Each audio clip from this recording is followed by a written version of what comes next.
Hi guys! This is my first video for cooking. So, dili ni siya makeup tutorial. Cooking with Inday Christian. Sa tinuod lang, dili ko chef o wala pod ko nag-eskwela o culinary. Pero kabalo mo, diri sa Manila life, lisod kaayo. Like, kung di ka kabalo magluto. Dili jud ko kabalo magluto before. As in, zero jud akong knowledge. Gusto lang na ko i-share sa inyo akong mga recipes na nabalaan ako. Pati simple lang kaayo ni. Para ni sa mga people out there na ganahan matutong magluto pero busy lang. And then, lamig food, promise, itry nyo na lang para mabalaan ninyo na lami. And paborito po ni Joem akong luto na ni. So, mukha ni akong first luto tutorial. Akong recipe na i-share sa inyo karon is beef sinigang. Gihugasan na nako akong mga gulay. So, ako anang ibutang sa water ang meat. Hugas sa mong kamot ha, kay no. Pwede na po na ito butangon o sili sa mga hilig ug halang, daghani. Ako upat ka buok na ginagmay. Kung ano po ginahalo ang kamatis, akong slice. Yan, pag humana ako, solod na sad. And then, garlic para magkalasa ang ako alang ni nakitaan sa TV kay hilig mong good kong magtanaw o cooking shows.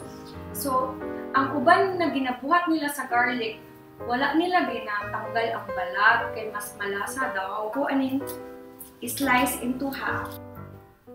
May kaayo kong onion, so ako ang gitulo. Well, of course, kanitang tangon na dyan may panit. I-cut lang na ko into half.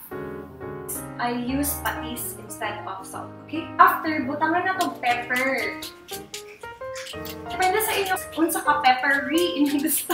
Kaya ako apang pakuluan kay baka mani siya, so it takes like 2.5 hours. Kabalo mo guys, pressure cooker mani, pero naguba man good ang cover, tanawa.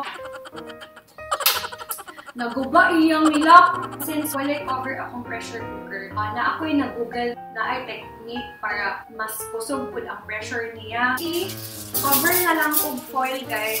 Usually, pag magkulo ni siya, mag-awas ni siya kay tungod grabe ang pressure niya tungod sa foil. So what I do, ginabuslutan ako siya. Gina-ready na nako ang gulay. So, kaning Baguio Petchay, taas kayo. So, akong i-chop. Akong favorite sa sinigang. Okra. So, ang uban, ginapaslak lang nila dayon. Ako ginaslice na ko para magawas iyang pagka-slimy. Ang uban, ilang gamit na sitaw. Ako kay Baguio beans. You know why? Magbenta sila sitaw, daghan kaayo. Duha lang man ni magkaon. So, akong ginapalit na lang itong Baguio beans kay gamay lang ang quantity na ginasal nila. Usually, di ba, na ay talong. Pero, wala ko nagbubutang og talong kay every time na magpalit ko og talong diri sa Manila na ay uod. Luod, ginuod ko ba? Siyempre, kinsa may gusto na iuod yan, magliyok-liyok siya. So, dili na ko kaya. Na ko to, so, anyway, weird ko kay ginabutangan akong patatas akong sinigang, masking dili man natin patatas, di ba? But just a little bit, like now, just dalawa lang. Ginaapil na ko ang balat, kasi healthy ang balat. Ready na yan unya, ibutang sa ako ang sabaw. Shoot na sad na ko ang patatas para maghumok kay dugay baya ni siya nagahumok. Mana ang 2 hours. So, atong next buhaton is magbutang na tapang asin. Uban, ginagamit nila tinuod na sampalok. I-try na nako to before. Pero ang nangyari, mahal. Mahal, wala ko'y budget. Okay. Sinigang mix na lang ko. Butang ka by tablespoon. Pag imong ihurutanan, masig masyak po kay anak ka aslom. So, kailangan hinay-hinay. Then, akong i-mix. Then, tilawon na to if tama lang tong aslom.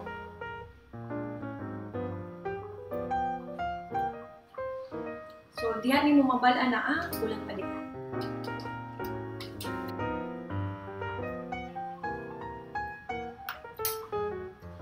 Grabe, aso na siya. Pwede na nato butang og gulay. Then, pakuluan na ito mga 10 to 15 minutes para lang maghumok ang gulay, lalo na ang okra. Yummy!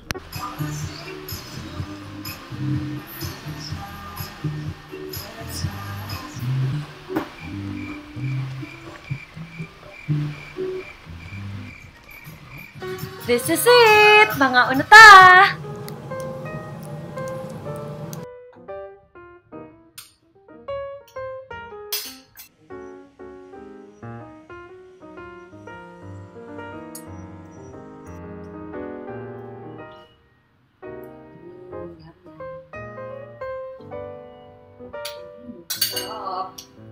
Punta na adri akong manghud. Hi Katrina! Hi Kathleen! Hi Tani! Hi Kuya! Hi Ronnie! Punta na mo diri.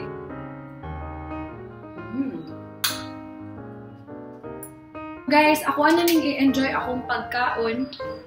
Unta, ganahan mo sa ako ang recipe. Unya, i-try na lang ninyo sa inyong balay. Ayaw kalimot o subscribe sa akong YouTube channel, makeup tutorial, and also sa Cooking with Inday Creation. Kala ko di ka makaabot sa sinigang. Bakit ubusin mo to? Tingin naman ako.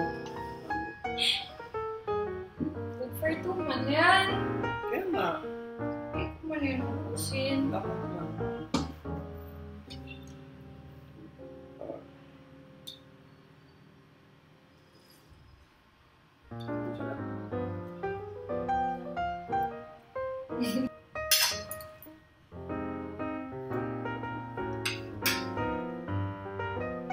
Yay! Lami! Salamat kaayo! Salamat kaayo guys! Bye!